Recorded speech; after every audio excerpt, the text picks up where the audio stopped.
Selamat pagi Ibu, perkenalkan nama saya Gracia Van Ens, NPM 121142011900097. Di sini saya akan menjelaskan tentang bagan patofisiologi atau pathway dari penyakit katarak.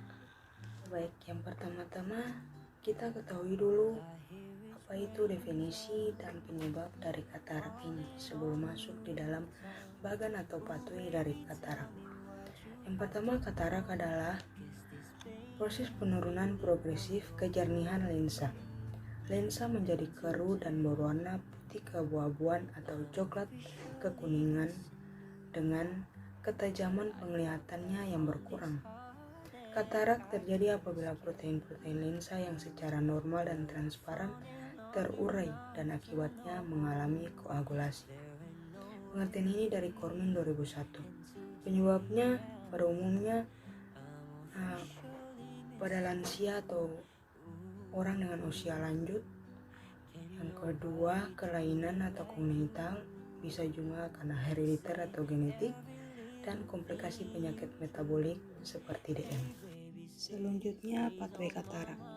Dengan bertambahnya usia atau proses penuaan, kongenital atau kelainan, dan juga bisa keturunan atau herediter, cedera mata bagi penderita, dan penyakit metabolik seperti DM akan mengakibatkan nukleus mengalami perubahan warna menjadi coklat kekuningan.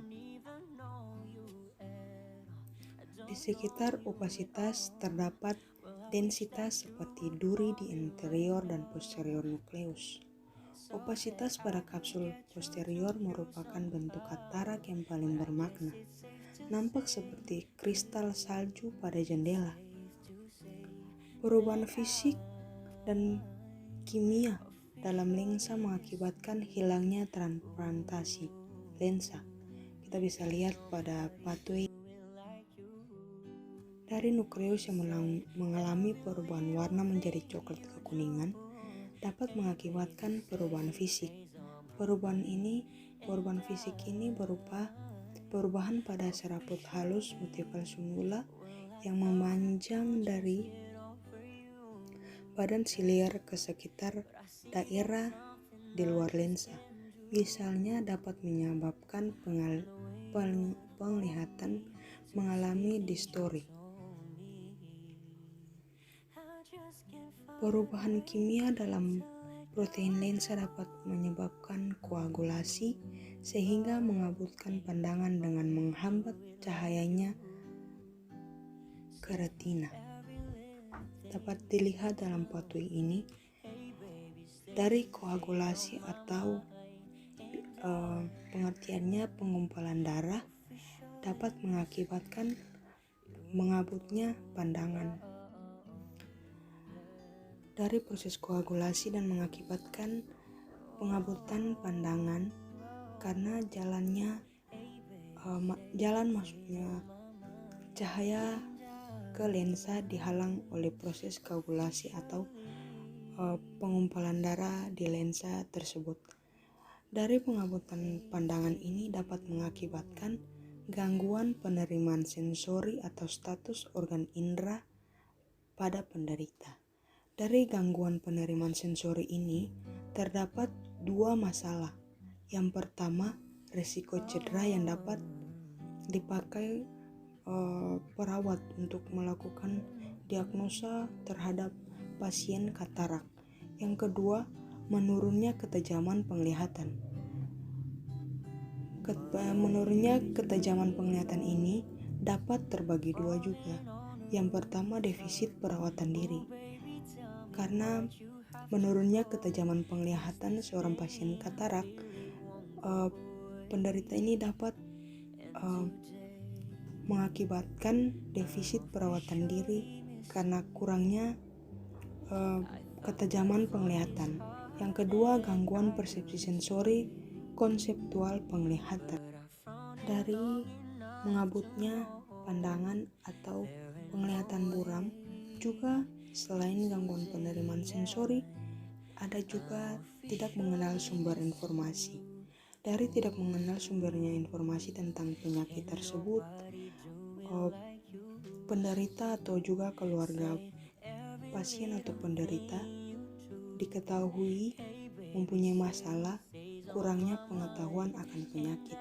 Dari sini perawat sudah bisa mengambil sebuah diagnosa atau masalah pada pasien atau penderita katarak. Kita balik pada pengabutan pandangan. Kabutnya pandangan diakibatkan karena terputusnya protein lensa disertai influx air ke dalam lensa. Proses ini mematahkan serabut lensa yang tegang dan mengganggu transmisi sinar. Terputusnya protein lensa disertai influx air ke dalam lensa ini kembali juga diakibatkan oleh usia atau proses penuaan seorang penderita katarak ini. Dapat juga usia yang menjadi salah satu faktor katarak ini mengakibatkan perubahan enzim yang menurun. Dapat juga mengakibatkan degenerasi pada lensa. Degenerasi pada lensa ini sudah memasuki tahap akhir dari masalah ini, yaitu katarak. Dapat dilihat dari pathway degenerasi pada lensa ini mengakibatkan katarak. Katarak hanya bisa disembuhkan dengan post operasi atau melakukan operasi. Akibat dari operasi mata ini, penderita akan merasakan nyeri, bisa juga nyeri akut dan nyeri kronis jika pasien tidak merawatnya dengan panduan dokter atau perawat yang memandunya dan memberikannya edukasi. Dari masalah katarak ini dapat mengakibatkan prosedur invasif dan kurangnya terpapar dengan prosedur tindakan. Yang pertama, prosedur invasif peningkatan katarak dapat mengakibatkan diagnosa atau masalah pada klien katarak, yaitu risiko tinggi terhadap infeksi, dan yang kedua, kurangnya terpapar dengan prosedur tindakan dapat mengakibatkan pasien cemas atau keluarga pasien cemas atau biasa disebut dengan ansietas. Terima kasih, demikianlah hasil presentasi dari saya mengenai penyakit katarak.